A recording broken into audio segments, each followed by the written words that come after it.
Hello, my name is Brent Bonner, and today I would like to take the next few minutes of your time to share with you the information that I have with becoming an organ donor and the different types of organ donation, as well as the process for becoming an organ donor. Together, we all can save lives. Tick, tock, tick, tock. Time is running out.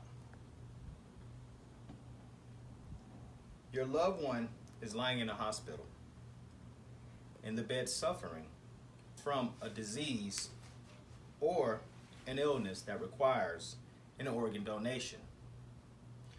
And the doctors tell you that there are no organs to be found at this time. According to www.organdonor.gov, 20 people die every day waiting on an organ donation.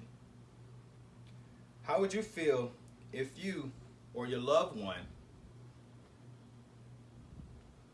of these helpless people? If you are like me, you don't like to think about death. As well as the society, we don't want to think that one day we could possibly need the assistance from a perfect stranger in order to live. I have researched multiple websites and found the latest information on staggering number of people who are waiting on organ donation, as well as the number of people who have died while waiting on that much needed organ.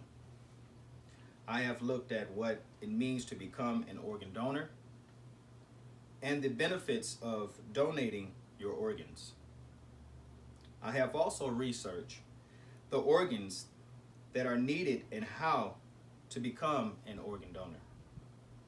It's much more than just saying, yes, I want to donate my organs. First, let's take a look at what it means to become an organ donor, as well as the benefits of becoming an organ donor.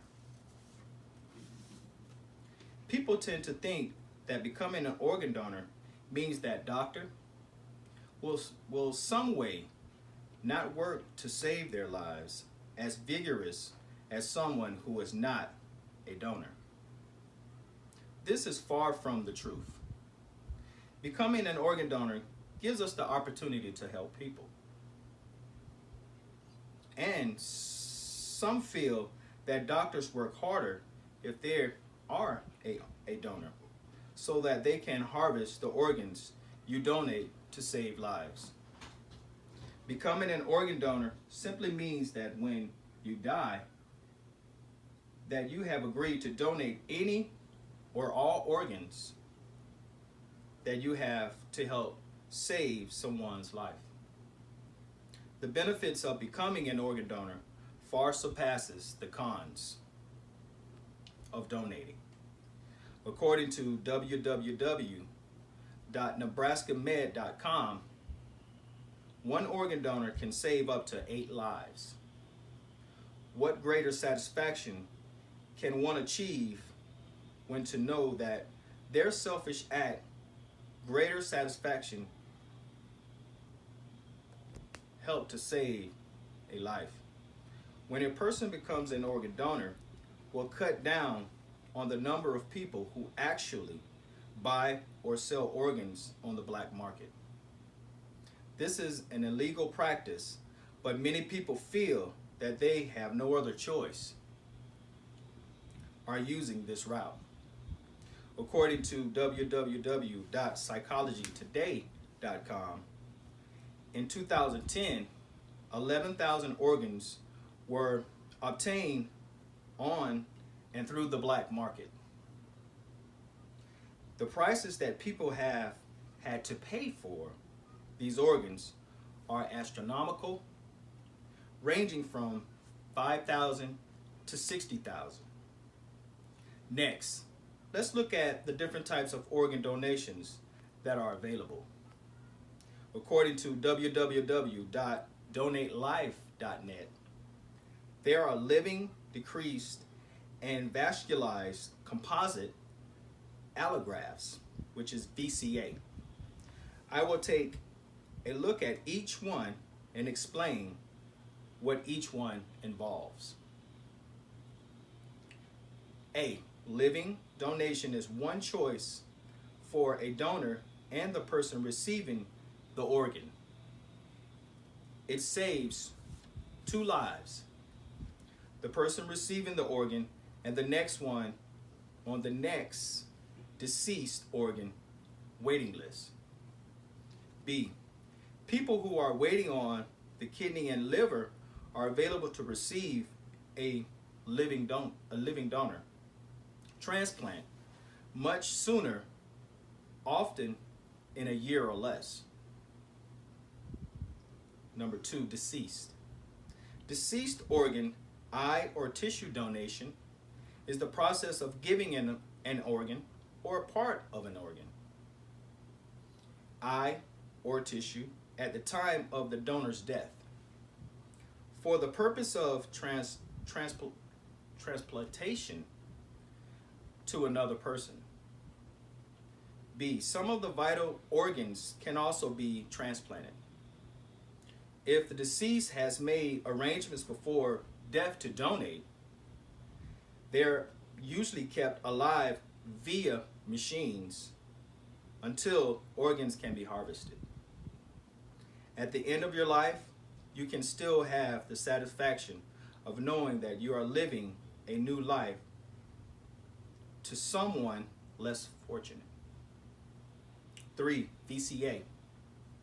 The VCA involves the transplantation of more than one structure that can include skin, bones, and muscles, blood vessel, nerves, and connective tissue.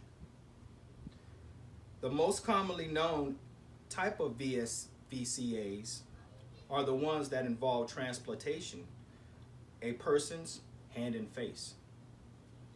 There has been much success in this type of transplantation. Lastly, let's look at the steps that you need to take to become an organ donor. According to www.streetdirectory.com, there are 3 steps to becoming an organ donor. Step 1, decide to become a potential donor. This can be done at any age. Make sure to get all the facts that you need to make the decision to become a donor. B, register to become a donor in every way possible, to include signing up with your state's donor registry and also making sure that when you get a driver license or renew, that you inform them that you are an organ donor. Tell your family and friends about you are an organ donor. Tell them the reasons you're doing this, as well as how important this is to you. Make sure that everyone that is involved in your life knows your wishes and what they are going to support you with the decision that you make. I hope that this information that I have shared with you today will make a positive impact on you and at least gives you food for thought on becoming an organ donor. The next time you see someone sick, and even doing something as simple as leaving your house to run errands, I hope that you made a decision to become an organ donor. I am an organ donor, and I find it very rewarding to know that in every event that something tragic happens, that a part of me can live on in someone else that needs it. Tick tock, tick tock. Don't let time run out before you make this life-changing decision. You never know when someone you are close to could be dying. And one of the people sitting on the waiting list doing this, but just waiting. Make a decision to make a change to help save another person's life.